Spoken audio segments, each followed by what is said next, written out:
Okay guys, para to sa lahat ng sign, okay? At tatanungin natin dito guys kung bakit nagmamahal pa kayo sa taong wala na sa buhay ninyo, okay? Bakit nagmamahal pa kayo sa taong wala na sa buhay ninyo? Para magkaroon kayo ng guide guys, okay? Sa lahat ito ng sign na mapapadako dito sa channel na to is para to sa inyo guys. Mula sa Aries hanggang Pisces na sign, okay? 12 signs. Bakit mahal nyo pang isang tao kahit wala na to sa buhay ninyo? Ano ba ang maaaring dahilan? Tingnan natin ang maaaring dahilan kung bakit mahal nyo pang isang tao na to kahit wala na to sa buhay ninyo. At tingnan natin kung paano kayo makakaalis dito. Kung gusto nyo makaalis sa situation na to, okay? Bakit mahal nyo pang tao na to kahit wala na to sa buhay ninyo? Tingnan natin ang message. O anong energy dito, okay guys? Nakikita nyo itong Four of Swords. Talagang kayo ay nahihirapang makamove on ng ilan sa inyo at tuloy-tuloy sa paghihintay. Kahit kayo ay nasasaktan, na kayo ay nasa third party guys. Ilan sa inyo is Leo, ilan sa inyo ay Aquarius, ilan sa inyo ay Scorpio, ilan sa inyo is Cancer. Okay na? Stuck sa situation. Okay. Bakit mahal ko pang tao na to kahit wala na kami? Okay? Two of Swords. Hindi ako makapag-isip kasi. Hindi ako makapag-decide. Paano bang gagawin kong pag-decide? Paano ba ako makaka-move on dito, Lord? Paano ba ako makaka-move on? Two of Swords. Okay?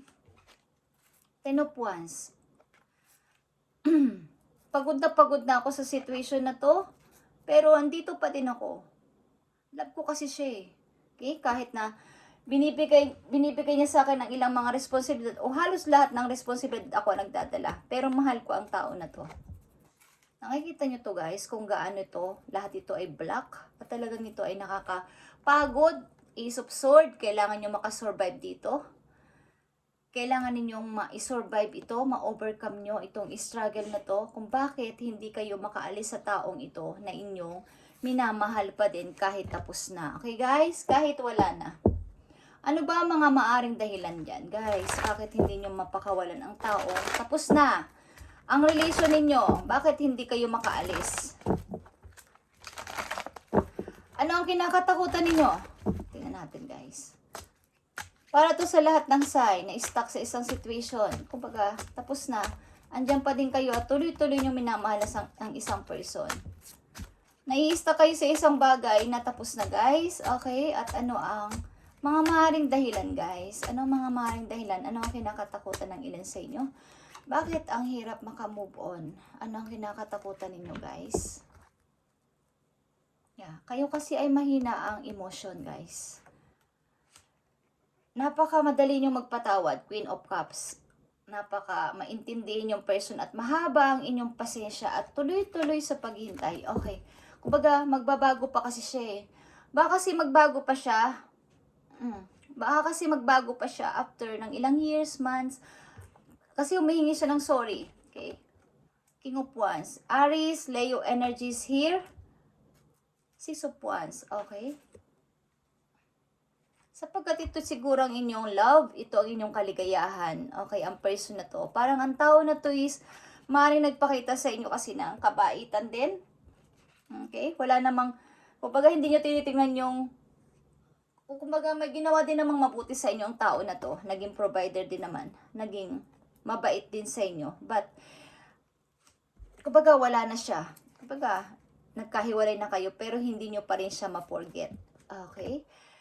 But, kailangan yung i-forget ang isang taong tapos na para magkaroon kayo ng kumbaga, makapag-start ng bago.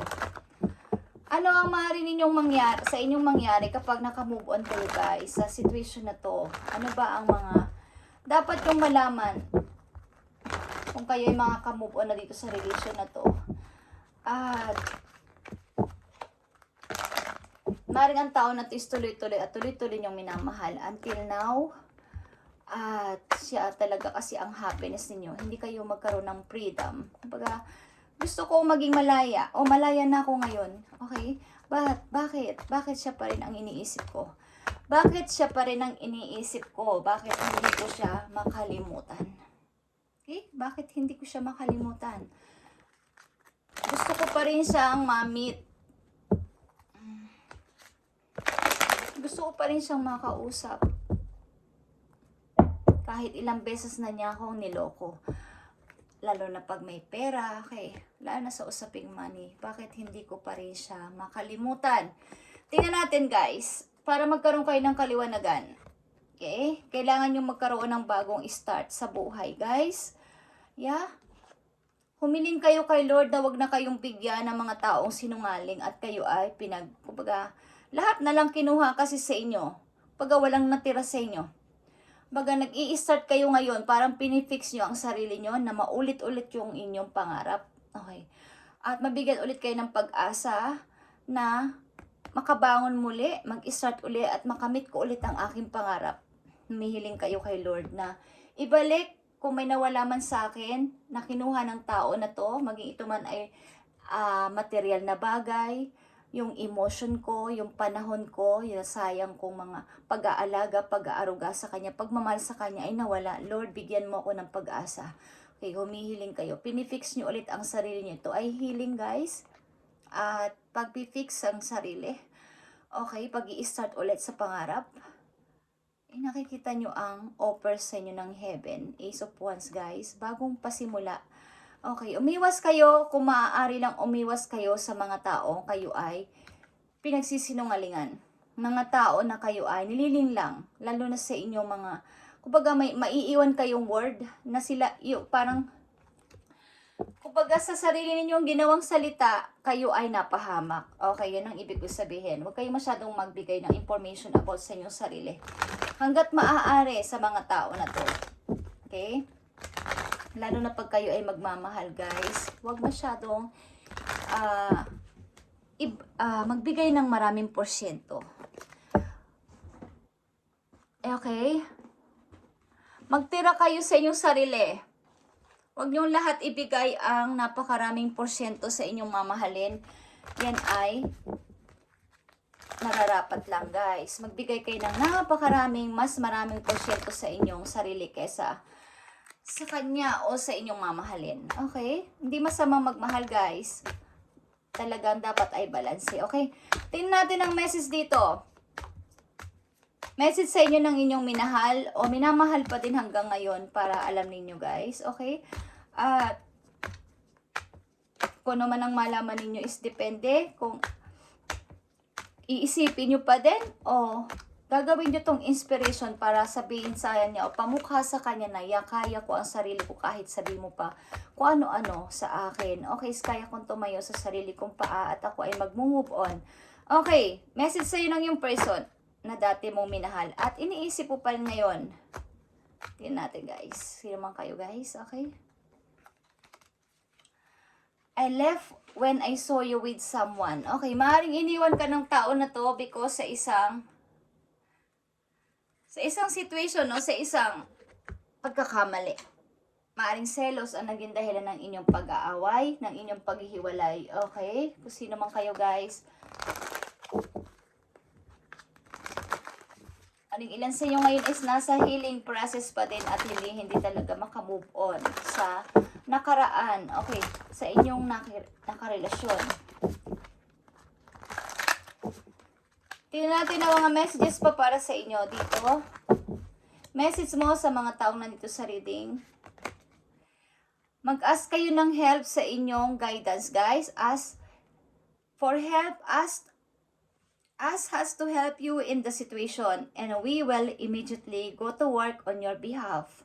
Okay, we're covered by many universal laws and among them is the free will that allows you to make your own choices and decision. Okay, so we patiently awaits your request. Mag-request lang kayo sa inyong guidance, sa mga angels at kayo ay tutulungan immediately. Hindi nila kayo pahihindian, guys. Sino man kayo na naguguluhan sa inyong sarili. At lalo na dito sa pag-ibig na to, na matagal na is hindi pa rin kayo makamove on is mag-ask talaga kayo ng tulong para talagang kayo ay hindi masayang ang oras sa paghihintay at kumbaga, naka-stuck nga kayo doon sa tapos ng relation. Okay? Hindi ako dito nagsisermon sa inyo. At kung gusto nyo lang naman na kayo ay makapag-move on ng maayos, is mag-ask kayo ng help sa inyong guidance, guys. Tutulungan kayo ng mabilisan. Kung hindi nyo kayang makapag-move on sa sarili niyo yung pamamaraan sapagkat ginugulo talaga kayo ng inyong isipan, ito ay maaring nakapokus kasi kayo doon lang. Okay? So, bigyan niyo ng pansin ng inyong sarili at mga pagkakakitaan, okay, sa buhay at mawawala yan, guys. Tingnan natin, about naman sa inyong career. Career ito o para sa inyong guide. Okay, tingnan natin. Sino man kayo nandito sa reading na stuck sa isang situation. Stuck sa isang situation. Okay, at hindi makaisip na pag nag-move on naman kailang nahihirapan. Tingnan natin, guys. Visualize abundance in all forms. Ang ibig sabihin, sa lahat ng inyong gagawin, sa ano man ang inyong mga papasimulan o iba't ibang mga parang kumbaga kung ano man ang inyong maisipan is may abundance na naghihintay sa inyo. God give you such great spiritual power that everything you visualize eventually become reality. Hold a steady vision of that which is beautiful, helpful, positive, and filled with blessings. And that is what you will experience. Okay. Maaaring lahat ng inyong iisipin o paplanuhin ng napaka-seryoso at may positibo is mangyayari, guys. Kumbaga, lahat ng inyong mga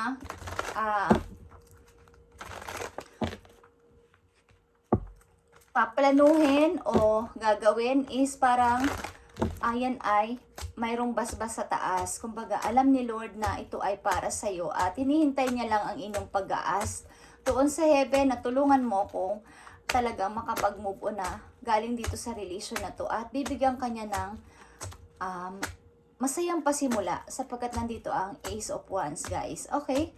Nandito yung pag-i-start ng bago. Ito ay yung mga maaring ito ay yung mga desire mo, yung passion mo, guys. Okay? Sino man kayo? Tingnan pa natin ang message for you sa mga taong stuck sa isang situation na tapos na is nasa isip nyo pa rin ang inyong minamahal but pinipilit nyo man na makapag-move on but hindi pa rin kayo makapag-move on. Ano ba ang mga dapat pang mensahe para sa inyo ng inyong guidance? Four of Cups. Okay. Ang mga incoming kasi na messages at maaaring mga paparating na blessing, opportunity ay nahaharang sapagkat nandito kayo sa Four of Cups. Nagda-doubt. Nasa gitna kayo ng two situation na ayaw nyo mag-move on or mag-i-stay ba ako o mag-move on na ako. Okay, nandito kayo sa gitna.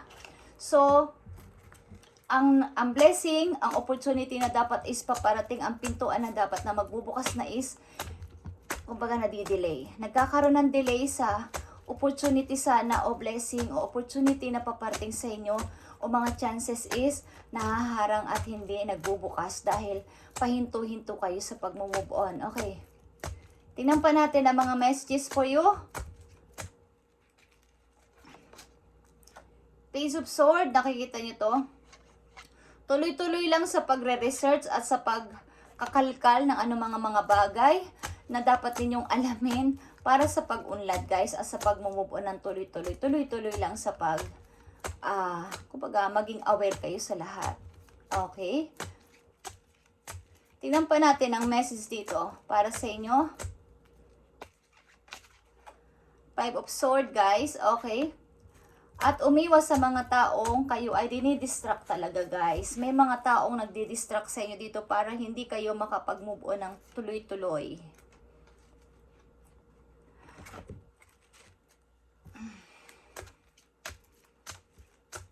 Maraming mga gulo sa paligid ninyo. Hindi ko alam ang inyong surround is parang magulo. Ano ba ang inyong situation? Bakit hindi kayo makapag-move on ng tuloy-tuloy? Ano ang gumugulo sa inyong isipan, guys? Three of Cups dito is here.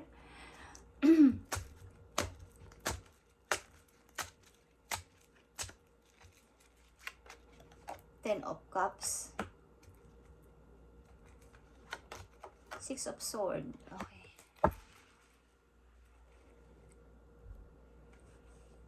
Ang ilan din sa inyo dito ay maaring nasa third party situation, guys, at maaring gusto nyo sumama sa tao na to at magkaroon ng masayang pamilya. Okay. Maybe ang ilan sa inyo dito, guys, kaya kayo ay nahihirapan because may dalawa kayong minamahal din at ang hirap manimbang sa dalawang situation na nasyan lang kayo sa gitna, hindi nyo alam kung po-forward na ba ako, mag-i-stay ako dito sa tao na to. Okay. Magpo-forward na ba ako, sasama ba ako sa tao na to, ba at paano? Okay, guys. Titingnan pa natin ang mga messages for you. Okay? Sino man kayo nandito sa reading is nagugulumihanan kayo sa inyong sarili. Hindi kayo tuloy-tuloy makapag-move on, guys.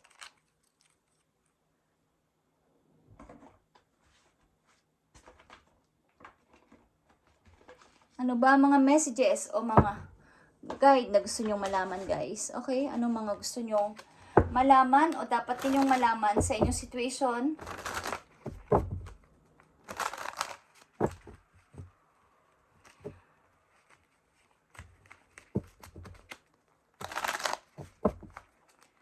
Ano mga messages na dapat nyo pang malaman dito?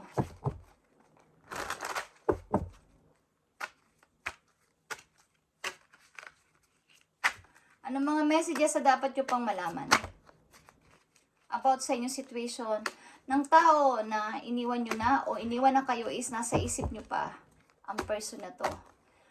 Tuloy-tuloy nyong minamahal until now. Pagod na kayo. Okay? Pagod na kayo sa situation na to. Five of Swords, guys.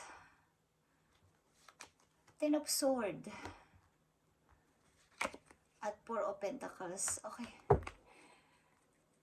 Guys, nai-stop o nai-stuck ang, kumbaga,